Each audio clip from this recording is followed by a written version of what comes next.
Ever dreamt of starting your own business?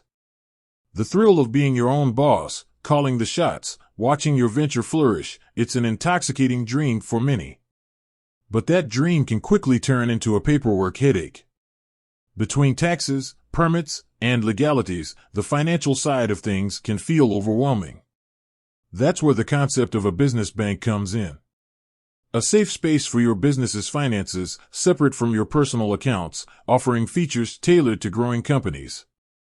But with a growing number of online financial service providers, it's easy to get confused.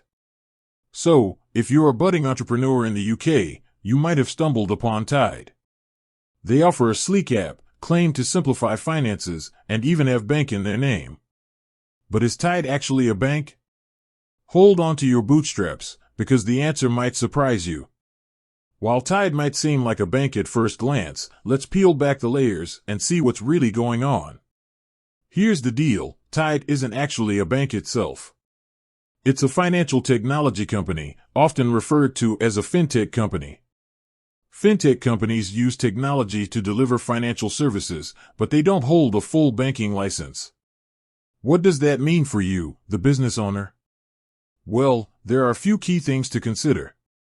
Firstly, Tide doesn't have its own banking license.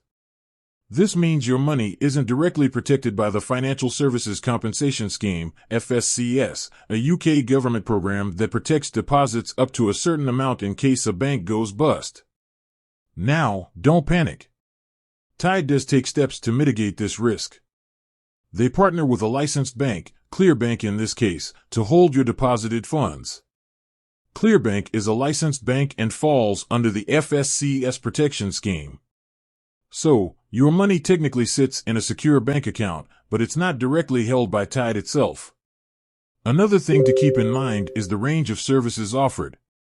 Traditional banks typically offer a wider array of financial products beyond just a business account. Think loans, international payments, merchant services, the whole suite. While Tide is constantly expanding its offerings, it might not have everything you need right off the bat, especially as your business grows. So, is Tide a bad option? Not necessarily. Their app-based platform is undeniably convenient, their fees can be competitive, and their features are designed specifically for small and medium-sized businesses. If you're a freelancer or a sole trader just starting out, Tide could be a great way to manage your finances and free up time to focus on building your business. Here's the takeaway, Tide isn't a traditional bank, but it can be a valuable tool for the right kind of business. Do your research, understand the limitations, and see if it aligns with your financial needs. Remember, there's no one-size-fits-all answer when it comes to business banking. Explore your options, weigh the pros and cons, and choose the solution that sets your venture up for success. With that said, thanks for watching, and until next time.